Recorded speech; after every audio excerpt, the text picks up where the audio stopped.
در تالار مجلسگاه مهمانخانه هیئت رجنسی شهر دوشنبه جلسه کمیته اجرایی فدراسیون فوتبال تاجیکستان دایر گردید.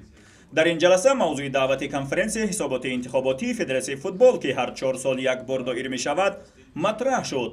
دبیر کل این تشکیلات ابراز داشت آخرین بار کنفرانسی حسابات انتخاباتی سال 2016 دایر شده بود، بنابراین پیشنهاد می شود 2 ماه بعد روز 16 دکبر کنفرانسی نوبتی حسابات انتخاباتی دایر شود. با جانبداری اعضای کمیته اجرایی این پیشنهاد تصدیق شد.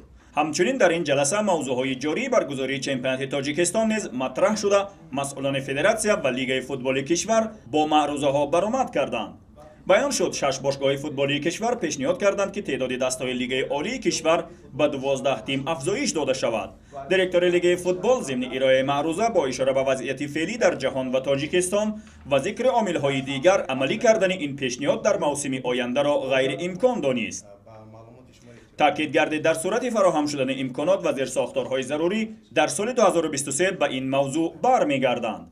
در ادامه اشتراکچیان جلسه موضوعهای برگزاری چمپیونات تاجیکستان بین دسته‌های لیگ عالی در سال 2021، نتیجه های منتخب ملی و منتخب جوانان کشور در سال 2020 و وظیفه ها برای سال 2021، نتیجه سنجش اودیتوری فعالیت فدراسیون فوتبال کشور و دیگر موضوعهای جاری عرصه فوتبال تاجیک را بحث و بررسی کردند.